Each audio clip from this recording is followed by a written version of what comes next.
नमस्कार साथीहरू, यहाँ सम्पूर्णलाई स्वागत छ हाम्रो युट्युब च्यानल प्रोटेक्टिकल सोल्युसनमा। आज पनि हामी तपाईहरु माझ एउटा नयाँ भिडियो लिएर आएको छौं, जसमा रहेको छ इन्डक्सन चुलामा आएको इफ 1 को समस्या है त। मलाई यो चाहिँ एकजना टेक्निशियन भाइले चाहिँ बोर्ड छोडेर गएको छन्। उले बताएको छ चाहिँ यसमा चाहिँ इवन समस्या आएको छ दाइ, मैले चाहिँ सल्भ गरिदिन सकिन, हजुरले यसो हेर्दिनु होला भनेर उ भाइले चाहिँ म छोडेर गएको छु। हेर्न सकिन्छ यहाँ पुरै एकदम यो प्रिन्टहरु पनि निकालेर यो सोल्डिङ काम गरेर आएर चाहिँ मैले यसरी फर्स्टमा चाहिँ यसलाई साफ गर्छु। साफ गरिसकेपछि बल्ल चाहिँ मैले यसमा चाहिँ सप्लाई दिएर हेर्छु है त के समस्या छ।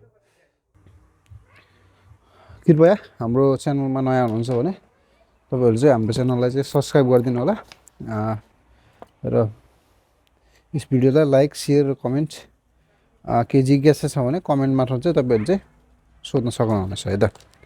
मैले चाहिँ सर्लकै एकचोटि साफ गर्छु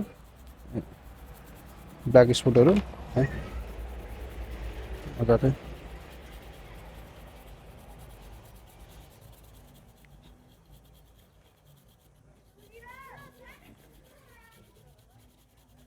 एकदम यो काम गरिसके एकदम सफाइमा चाहिँ एकदम धेरै ध्यान पुर्याउनु पर्छ है बोर्डहरुको। किन भन्दा यो सानो सानो कालै दाग कार्बनहरुले चाहिँ के गर्छ भन्दा यसले सटिङ ल्याउँछ र अरु समस्या चाहिँ आउन सक्ने हुन्छ है त। त्यही भएर यो बोर्डमा चाहिँ यो काम गरिसकेपछि सर्लकै एकचोटि के गर्नुपर्छ, यो सर्लकै सफा गर्नुपर्छ है त। हेर्नुस् त यी कस्तो थियो, अहिले के भयो, कस्तो भयो। ओके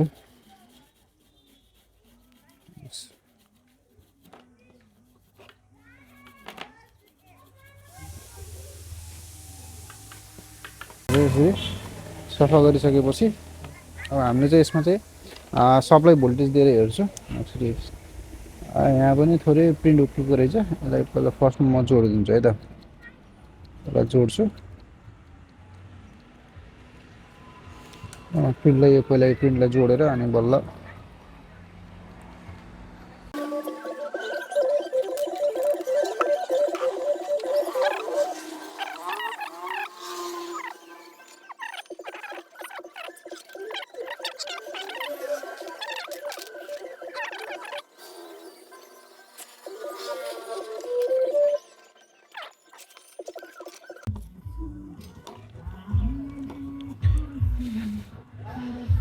यो रजिस्टर हो है। यो रजिस्टरको मैले लेगलाई चाहिँ मैले यता बनाइदिन्छु है त। रजिस्टरको लेगलाई यसरी गरेपछि त यो त ठ्याक्कै यहाँ जोडिन्छ।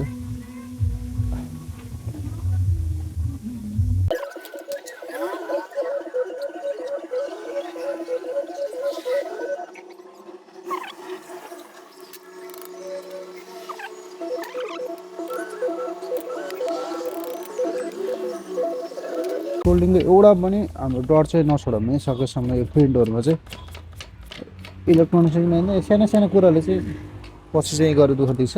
यो पनि राम्रोसँग सोल्डिङ भएर नि चाहिँ यो हेर्नुस् त यो चाहिँ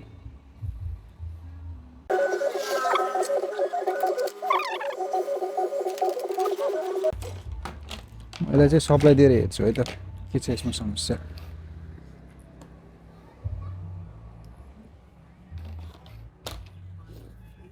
यो चाहिँ टच सेन्सरवाला हो, त्यही भएर चाहिँ यसलाई चाहिँ सावधानीपूर्वक चाहिँ गर्नु होला, किनभने यसमा चाहिँ करेन्ट आउन सक्ने सम्भावना बढी हुन्छ है। ठिक छ,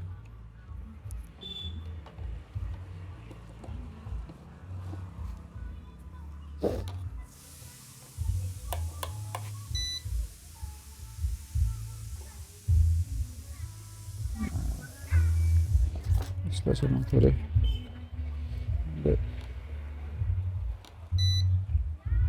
अन भयो है। यो E1 भन्ने हेर्दा हेर्नुहोस् त यो E1 भन्ने चाहिँ के आएको छ। E1 भन्ने चाहिँ हाम्रो हेर्नुहोस् यहाँ E1 भन्ने आएको छ है यो रिपोर्ट चाहिँ। ओके अफ गरेँ मलाई। अफ गरे पनि तपाईँको क्यापेसिटर छ यो हेर्नुहोस् त, यो क्यापेसिटर हो। यसमा चाहिँ एकदमै चार्ज चाहिँ बढी स्टोर भएर बसेको हुन्छ। त्यसो हुनाले चाहिँ झ्याप्पी चाहिँ स्कुने चाहिँ ट्राई नगर्नु होला है त। एकछिन चाहिँ होल्डमै छोडिदिनु होला, किनभने एकदम यो करेन्ट लाग्न सक्ने एकदम खतरा हुन्छ यसमा चाहिँ। भाइले अरूलाई त केही गरेन होला नि होइन, ठिक छ। ओके, अब हेरौँ यसमा चाहिँ सप्लाई कहाँ कहाँ पुगेछ छैन भन्ने कुरो चाहिँ है। यस्तै U1 आउनुको मुख्य रिजन भनेको चाहिँ हाम्रो यो माथिपट्टिको तपाईँले देख्न सक्नुहुन्छ यो बल क्याप्स्टर, यसको चाहिँ यहाँ यसमा पनि यो लिकेज छ भने अथवा कहिले चाहिँ यसको चाहिँ क्यापेसिटेन्स अलिकति घटेको छ भने यसमा चाहिँ समस्या आउँछ। र यसमा रहेको साथै यो दुईवटा रेजिस्टेन्समा तपाईँको R32 र R19 देख्नुभएको छ। यो रेजिस्टेन्सबाट पनि हाम्रो चाहिँ कुनै एउटा ओपन छ अथवा कुनै सर्टिङ छ भने चाहिँ यसमा समस्या आउँछ। र साथै तपाईँ यो साइडमा देख्नुभएको छ यो पनि भोल्टेज डिभाइडर रेजिस्टेन्स हो, यसमा पनि कुनै समस्या छ भने चाहिँ E1 एरर कोड चाहिँ आउँछ। र एउटा समस्या के छ भन्दाखेरि हाम्रो यो कोइलले चाहिँ यसमा चाहिँ भाँडा राखेन भने पनि यो E1 समस्या आउँछ। त्यो E1 एरर गर्दैछु। मैले मल्टिमिटर साइडमा राखेँ है। मल्टिमिटर फर्स्टमा मैले के गरेँ DC 1000 भोल्टमा सेट गरेँ, किन भन्दा अघि मैले यहाँ सप्लाई दिइरहेको थिएँ। त्यो भएको हुनाले चाहिँ हाम्रो क्यापेसिटर एउटा पोजिटिभ, यो पोजिटिभ टर्मिनल हो है, यो भनेको हाम्रो नेगेटिभ। यसमा कुनै भोल्टेज छ, यसमा हाम्रो कुनै पनि भोल्टेज छैन है त। चाहिँ म सप्लाई दिन गइरहेको छु, हेर्नुहोस् है त।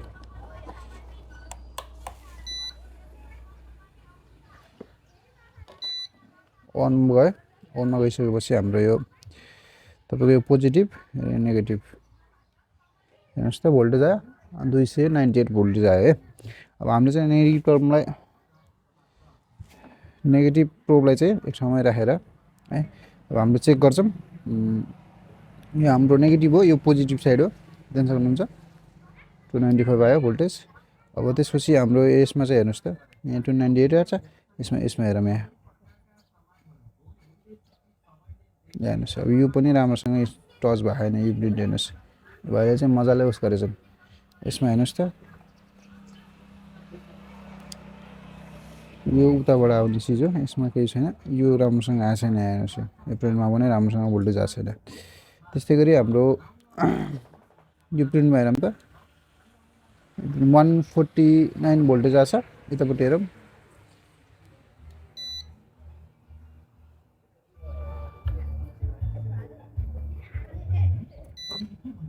अन गरौँ, यहाँ 48 आयो, 159 आएको छ, यहाँ के छ छैन। यहाँ तपाईँलाई मैले 20 मा राखौँ, नदेखाउन सक्छ। 1 भोल्ट लागेको छ है, यसमा चाहिँ हाम्रो के छ यहाँ 1 भोल्ट लागेको छ, करिब 1 भोल्ट लागेको छ। यसमा हेरौँ, यसमा छैन भनेपछि यो रेजिस्टर पनि एउटा खराब छ है। हेर्नुहोस् त देखेको छैन यो, यसमा चाहिँ तपाईँको 0.9 भोल्ट चाहिँ आएको छ, 0.9 भोल्ट आएको छ। त्यस्तै गरी यसमा हेरौँ 0.8 भोल्टेज ठिक छ, यसमा हेरौँ यसमा पनि आएको छैन भनेपछि यो त पछि सेकेन्डरी हो, मोसुट चलेपछि मात्र आउने, स्विचिङ गरेपछि यो ठिक छ भनेपछि हाम्रो समस्या चाहिँ यसमा छ है त। हेर्नुहोस् त हाम्रो जिरो कुनै पनि भोल्टेज आएको छैन। यतापट्टि हेर्नुहोस् मजाले यो भोल्टेज आइरहेको छ 200 भोल्ट, 200 भोल्ट हेर्नुहोस् त यहाँ 150 भोल्ट आइरहेको छ, यहाँ 9 भोल्ट आइरहेको छ, यसमा पनि 150 आइरहेको छ। तर यसमा चाहिँ के छ छैन भनेपछि यो रेजिस्टर के छ यो ओपन भइरहेको छ है त। यसले गर्दा चाहिँ समस्या आएको छ। र यो हेर्नुहोस् त यो पिनमा हेर्नुहोस् त हाम्रो हजारमा राखेर हेरौँ, यसलाई हेर्नुहोस् यो प्रिन्टसम्म चाहिँ हाम्रो हेर्नुहोस् त यो राम्रोसँग जोडिएको छैन, यो प्रिन्ट चाहिँ हल्का। यो चाहिँ हाम्रो स्विचिङ भोल्टेज हो, यो चाहिँ ठिक छ। यो हाम्रो यहाँ 1 भोल्ट आइसकेपछि तपाईँको चाहिँ हाम्रो यसमा 1 भोल्ट लागेको छ है। यो भनेपछि हाम्रो यो यसको सिधा 8 भोल्ट आयो, योबाट आयो, योबाट आयो, यो यसको स्विचिङ आइसीमा गयो। हेर्नुहोस् त 8 भोल्ट भने 0.8 भोल्ट चाहिँ यो ठिक छ, यो स्विचिङ गरिरहेको छ भनेपछि हाम्रो समस्या चाहिँ तपाईँको यसमा रहेछ है त, यो रेजिस्टेन्समा रहेछ। मैले भोल्टेज पावर अफ गरेँ। यसमा हेरौँ, यसमा चाहिँ क्याप्चरमा चाहिँ भोल्टेज स्टोर भइरहेको हुन्छ। हेर्नुहोस् त 48 31 यसरी चाहिँ के छ, यो भोल्टेज चाहिँ घटिरहेको छ है त।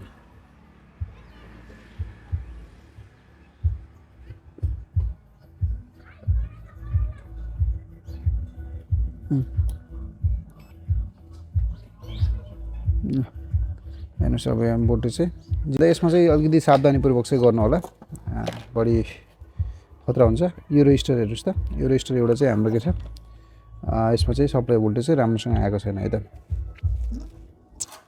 मैले यसलाई चाहिँ चेक गर्छु बाहिर निकालेर। रेजिस्टर निकाल्दाखेरि जहिले पनि बाहिर निकालेर चेक गर्नु होला।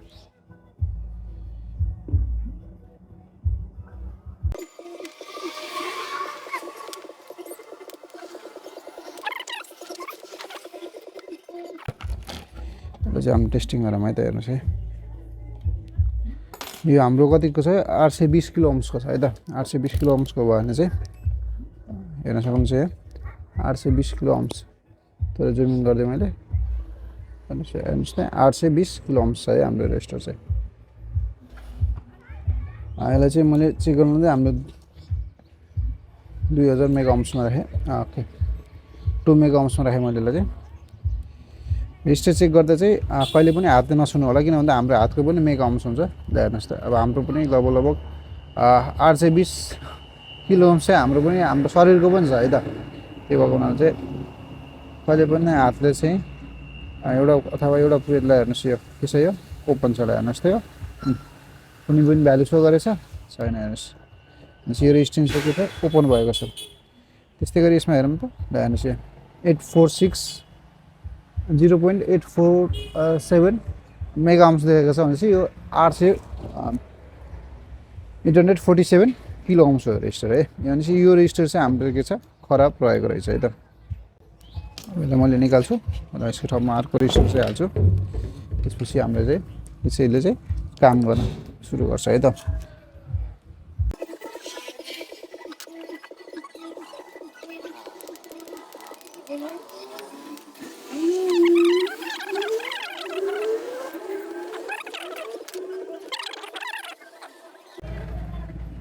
हेर्नुहोस् यसो गरेर यो रेजिस्टेन्स चाहिँ खराब भएको रहेछ है त हाम्रो।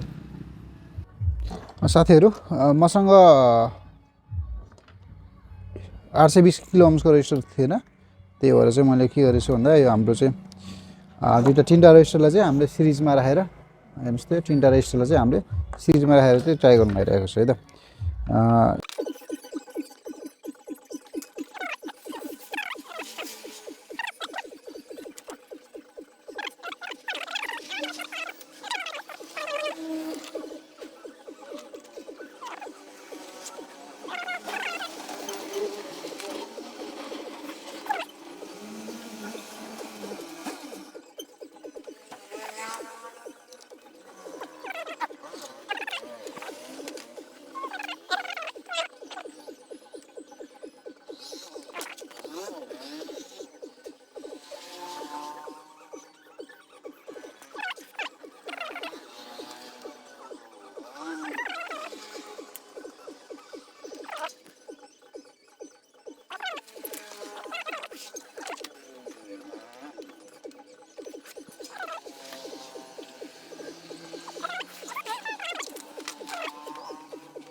ठ्याक्कै हाम्रो यो सही ठाउँमा आएको छ है त। ल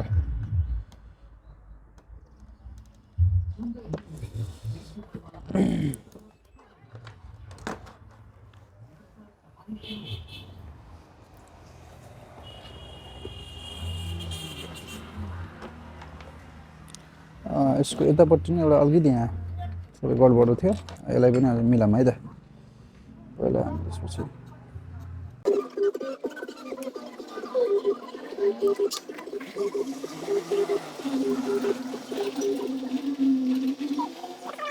के छ र अरू छैन होइन, सलक्क अब हामीले साफ गरेर हेर्छौँ है त्यसलाई एकचोटि अन गरेर।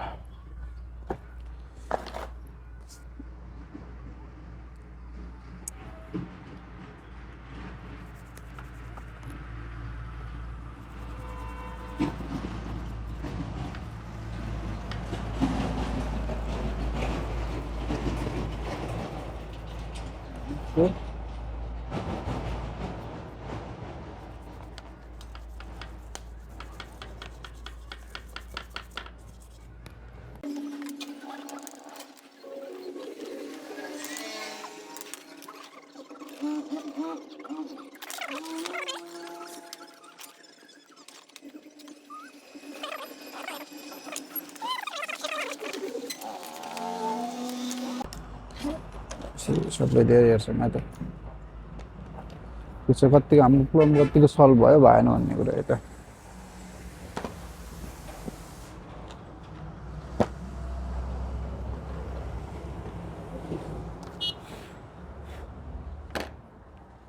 जसको नजानु त हाल्यो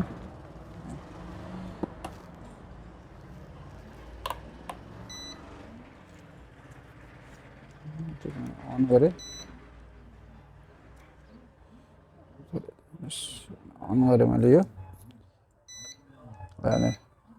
E0 भनेको चाहिँ हाम्रो चाहिँ कोइलमा चाहिँ कोइल नजोडिएको भएर चाहिँ हाम्रो E0 भन्ने चाहिँ आएको छ है त ल ठिक छ कोइल जोडेको छ भने यसमा चाहिँ काम गर्छ है त अब